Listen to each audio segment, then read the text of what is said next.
Assalamualaikum warahmatullahi wabarakatuh. Anak-anak, apa kabar? Semoga kalian semua dalam keadaan sehat ya. Kali ini ketemu lagi dengan Miss Iwin dalam pelajaran Bahasa Indonesia kelas 5 semester 2. Tentu saja dengan materi baru, yaitu unsur intrinsik cerita dan urutan peristiwa. Materi ini sudah pernah kalian pelajari di kelas-kelas sebelumnya, tapi tentu saja ada perkembangan materi yang akan kita pelajari bersama. Yuk.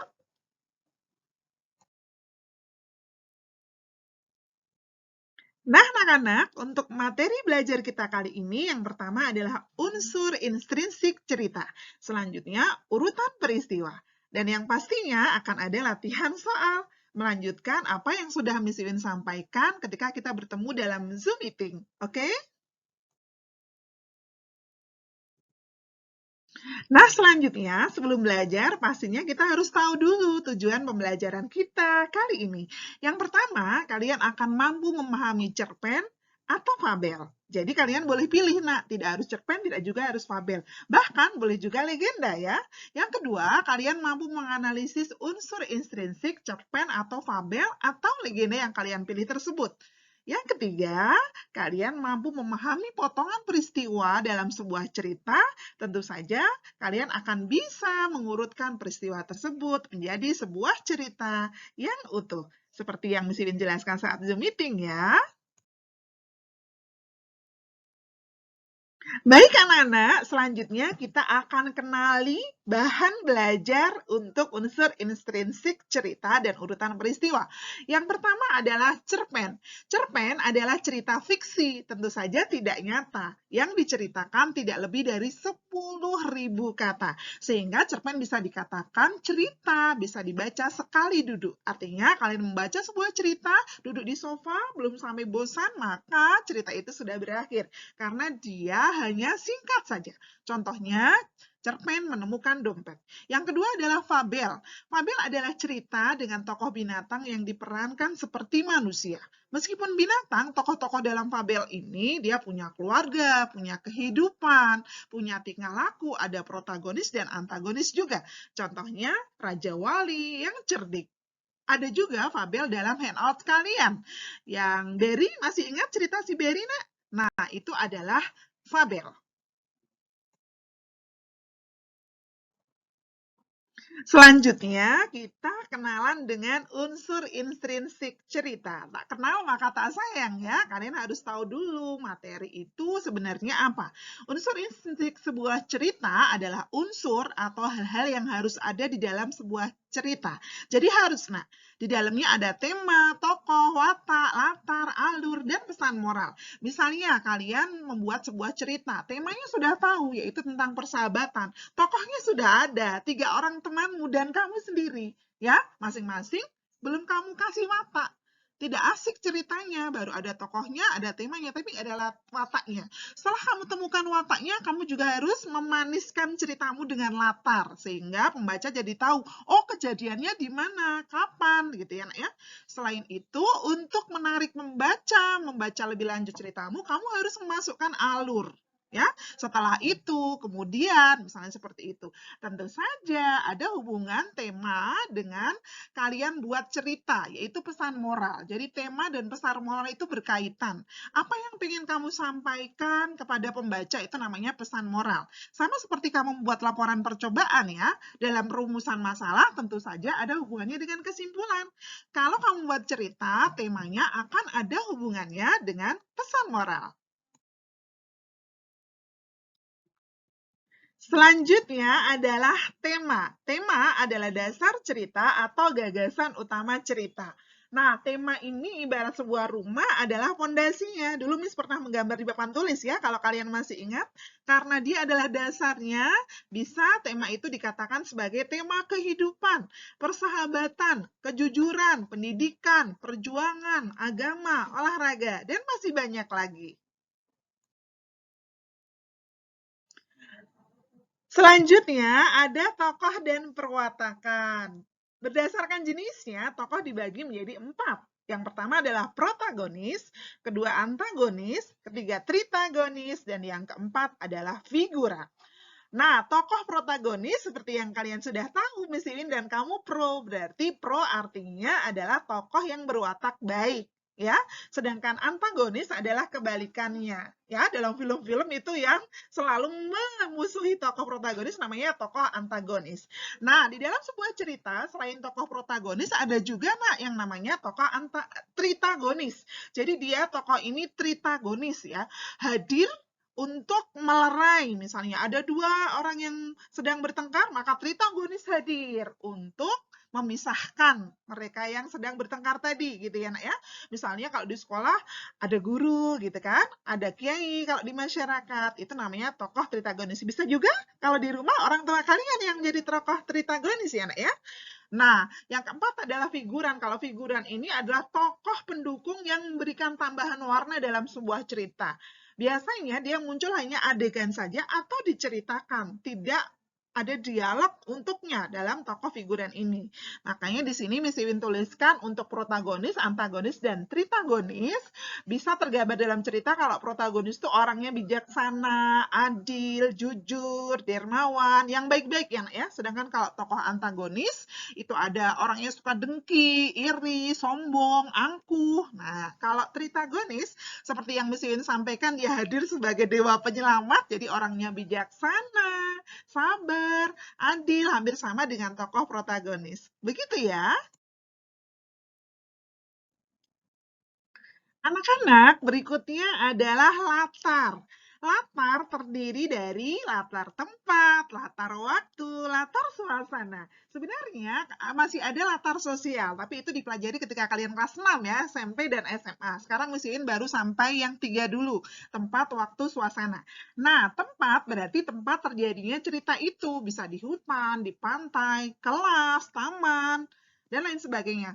Waktu dulu Miss Iwin pernah sampaikan jangan terpaku pada angka. Misalnya jam 7 pagi, jam 6 pagi. Nah, bisa juga waktu itu sebulan yang lalu, setiap hari, ketika matahari terbit, ketika harimau mengaum, itu juga latar waktu ya, Nak ya. Sedangkan latar suasana ini kalian bisa mendapatkannya dengan cara membaca cerita, kemudian memahami isinya. Ya, bisa juga mengharukan, ya, menangis karena begitu bahagia. Ada juga latar yang suasana yang menyenangkan. Ada suasana yang menegangkan. Berikutnya, ini tampilan worksheet 6 kalian. Seperti yang Miss Iwin ceritakan tadi. Ada cerpen, judulnya Menemukan Dompet. Kemudian kalian disuruh untuk menganalisis unsur instruksinya. Unsur intrinsik. Ya, masih ingat tadi ya artinya apa? Nah, kamu nanti mencari temanya apa, alurnya, tokoh. Ini Miss Iwin sudah mencontohkan dengan latar tempatnya ada di rumah. Buktinya, ini ya kerjaanku hanya luntang-luntung di rumah. Nah, di situ ada di rumah ya, Nak ya. Kemudian nanti kamu cari latar waktu, latar suasananya, amanat, dan pesan moralnya. Yang di bawahnya ada analisis penokohan. Jadi, dalam cerita Menemukan Dompet ada Adi, tukang kebun, dan Pak Budi. Bagaimana watak Adi? Bagaimana pula watak dengan Pak tukang kebun dan Pak Budi? Ya, dalam cerita semuanya ada, dan kalau kalian sudah mengikuti Zoom meeting kemarin, ya, minggu yang lalu, pasti kalian sudah mahir menemukan unsur intrinsik tersebut. Kemudian di bawahnya disisipkan dengan final project. Nah, final project ini nanti silahkan dipotong saja, tempelkan di buku kalian, ya, atau kalian foto juga boleh. Jadi di situ Miss Iwin sampaikan bahwa besok akan ada final project seperti yang Miss Iwin sudah janjikan di awal. Kalian memilih sebuah cerita fiksi. Boleh fabel, boleh cerpen, boleh juga legenda ya. Miss Iwin beri kebebasan kepada kalian. Kemudian dari cerita yang sudah kalian pilih ini, nanti kalian analisis unsur intrinsiknya. Ditulis di buku tulis ya, Nak ya, tidak perlu dikumpulkan Miss Iwin. Kamu mengetiknya langsung juga boleh. Setelah itu, setelah jadi, sudah kamu analisis, kemudian kalian latihan ya, Nak ya, untuk mencoba presentasi. Nanti presentasi kalian 3-5 menit sudah cukup. Nah, pelaksanaannya adalah seminggu setelah penilaian tengah semester. Jadi kita kan akan ada tengah semester nih 2 minggu lagi ya. di bulan Maret ini juga ya nak ya. Setelah itu nanti kalian bertemu sama Miss Iwin di Zoom meeting, semua dalam keadaan siap tampil ya. Kamu boleh tidak pakai properti biar tidak merepotkan. Nah, itu kamu yang dipanggil Miss Iwin, silahkan nanti dipin tampil di Zoom meeting. Durasi waktu 3-5 menit ya. Latihan dulu di depan orang tua kalian, latihan di depan kaca. Begitu ya nak ya. Kalian pasti bisa. Anak-anakku, berikutnya adalah amanat atau pesan moral ya. Pesan moral adalah petuah atau nasihat yang ingin disampaikan penulis kepada pembacanya. Ingat, nasihat berarti di sini difungsikan adanya critical lah ya. Misalnya janganlah, bersyukurlah, ayolah, marilah gitu ya nak ya. Dan muncul kata harus, tujuannya untuk mengingatkan kita bahwa pesan ini bagus kita contoh dalam kehidupan. Contohnya, janganlah menjadi anak durhaka, gitu ya nak ya. Bersyukurlah dengan apa yang sudah kita dapatkan. Kita harus bisa menerima kekurangan orang lain. Bisa juga kita harus jujur di mana saja dan kapan saja. Kita harus menyayangi semua makhluk Tuhan. Itu adalah contoh-contoh dari sebuah pesan moral dari sebuah cerita. Untuk yang ini adalah urutan peristiwa dalam cerita atau dulu pernah kita pelajari dengan plot, alur ya, alur, urutan peristiwa. Urutan peristiwa adalah rangkaian kejadian dalam sebuah cerita yang disusun secara runtut. Runtut itu artinya urut ya nak ya. Ini ada teknik bagaimana cara menemukan urutan peristiwa ya gitu ya. Nah, caranya adalah baca dan cermati dengan baik cerita tersebut. Jadi tidak hanya membaca sayang, kalian juga harus mencermatinya. Yang kedua, temukan kejadian-kejadian yang menjadi gagasan pokok. Dalam menemukan ini tentu saja kalian harus menemukan dulu siapa tokohnya. Tokohnya ini ngapain atau melakukan apa? Nanti kamu akan melihat urutan peristiwanya. Yang ketiga, jangan lupa tuliskan setiap kejadian dengan runtut. Jadi kamu menemukan satu kejadian atau satu peristiwa ditulis dulu. Nah, ya, kemudian dilanjut peristiwa kedua, ketiga. Setelah itu disusun secara runtut atau urut. Berikutnya, Miss Iwin akan menghadiahi kalian sebuah cerita judulnya Semut dan Beruang. Cerita ini ada di handout kalian pada halaman 10 ya. Simak ceritanya baik-baik. Semut dan beruang. Pada suatu hari, Berry si beruang melihat ke dalam mata air. Berry mengeluh, sepertinya air di mata air ini semakin sedikit saja. Pasti bangsa semut terlalu banyak mengambil air. Berry lalu menundukkan kepala melihat ke tanah dengan teliti. Ia melihat seekor semut hitam. Semut hitam berjalan dengan membawa guci mungil di pundaknya. Berhenti semut, teriaknya. Aku tak akan membiarkanmu mengambil air dari sumber airku lagi. Kamu sudah terlalu banyak mengambil air. Berhentilah, atau aku cakar kau, ancam Berry beruang. Semut hitam kecil itu tidak memperhatikan teriakan Berry. Ia merangkak ke bawah beberapa helai daun kering. Ia terus berjalan menuju sumber mata air. Berry mencakar dan mengendus daun-daun sambil berteriak. Tak ada gunanya bersembunyi. Aku bisa menemukanmu. Semut hitam berteriak dari arah belakang Berry. Kenapa kamu pelit sekali? Bayi-bayi semut di lembah semut sangat kehausan. Air di mata air ini kan masih banyak sekali. Bahkan masih cukup untuk 1000 rusa. Dengar kataku, geram Berry sambil membalik tubuhnya. Aku tak akan memberikanmu air lagi. Semua semut dilarang mengambil air di sini lagi. Semut hitam terdiam sebentar, lalu katanya, apa boleh buat kalau kau sudah memutuskan begitu? Tapi aku tetap akan mengambil air untuk bayi-bayi semut di lembah. Berry beruang sangat marah, namun semut hitam sudah menghilang lagi ke bawah daun-daun kering. Berry mencarinya, tetapi ia tidak melihat apa-apa di rumput. Akhirnya, ia kembali dengan jengkel ke sarangnya di dekat pohon oak. Semut-semut yang haus menunggu di lembah semut. Setelah menunggu cukup lama, akhirnya mereka berbaris menuju mata air. Salah satu semut melihat guci air milik semut hitam yang tergeletak di jalan. Pasti semut hitam mendapat masalah. Lihatlah, ini guci. Ini gucinya, tapi tidak tampak dia Mereka memungut guci itu dan terus berjalan. Saat itu, seekor kelinci mengintip dari balik semak. Kelinci itu mengangkat telinganya dan berbisik, "Jangan pergi ke mata air itu. Pulanglah, kalian dalam bahaya." Berry sedang marah. Ia bilang air di mata airnya berkurang. Ia akan mencakar semut-semut yang berani mengambil air dari mata airnya.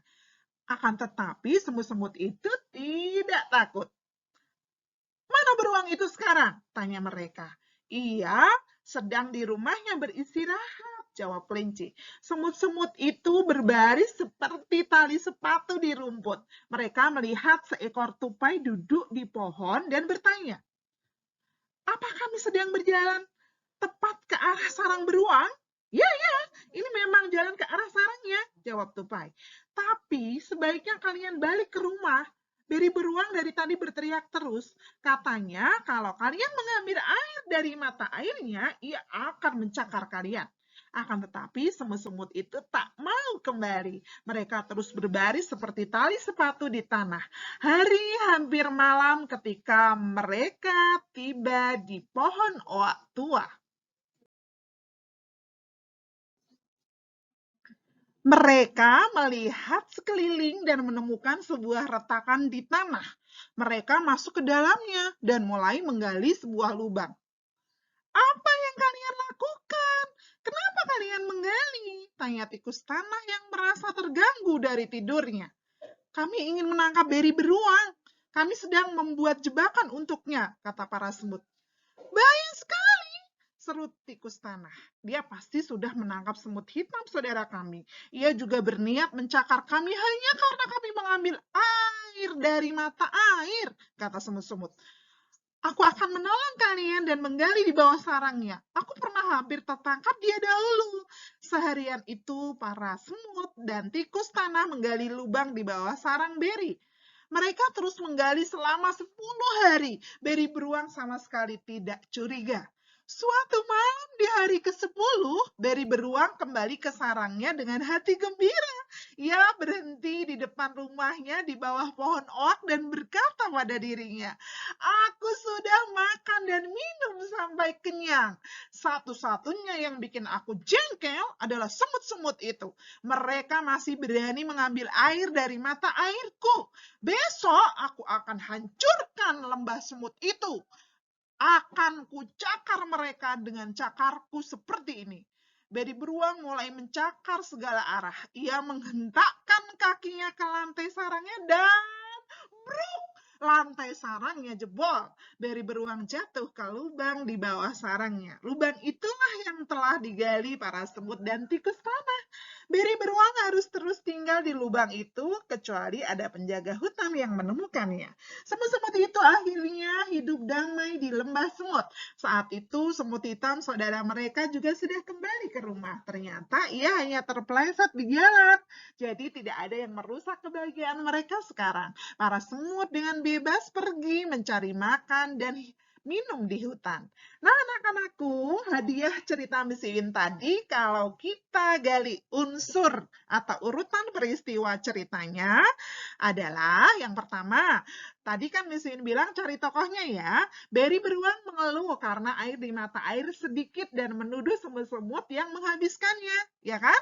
Peristiwa kedua, Beri melarang semut mengambil air lagi. Peristiwa selanjutnya, Beri sangat marah kepada semut-semut. Peristiwa keempat, semut hitam mendapat masalah. Kemudian, peristiwa yang kelima, kelinci membisiki semut agar tidak mengambil air lagi. Peristiwa yang berikutnya, semut-semut tetap berbaris mengambil air. Selanjutnya, semut-semut membuat jebakan. Nah, terus bagaimana tadi? Dia membuat lubang di bawah sarang Beri dibantu tikus. Pada hari ke-10 gitu kan, pada malam ke-10 Beri beruang mencakar segala arah hingga sarangnya jebol dan masuklah Beri ke lubang itu. Peristiwa terakhir, semut-semut akhirnya hidup damai. Begitu ya, Nak ya? Baik.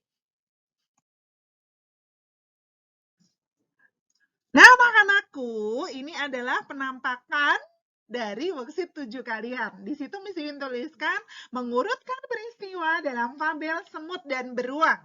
Nah, Fabel ini Miss Iwin pilih karena ada di handout kalian ya nak ya. Seperti yang sudah Miss Iwin ceritakan tadi, kalau kamu sedang di luar kota seperti temanmu ya. Nah, itu bisa melihat video saja tanpa melihat handout kalian ya nak ya. Nah, pada kolom urutan itu Miss sudah tulis angka 1 untuk potongan peristiwa Berry beruang mengeluh karena air di mata air tinggal sedikit dan menuduh semut-semut yang menghabiskannya. Selanjutnya, kamu lengkapi kotak-kotak itu dengan angka-angka dari 1 sampai 9 ya, mulai dari yang Miss Iwin tulis angka 1. Setelah ketemu semua, selanjutnya kalian ringkas ceritanya nak ya. Dari 1 sampai 9 itu silahkan ditulis. Nanti kalau belum puas, kamu bisa membaca handout pada halaman 10 sampai halaman 13. Gitu ya.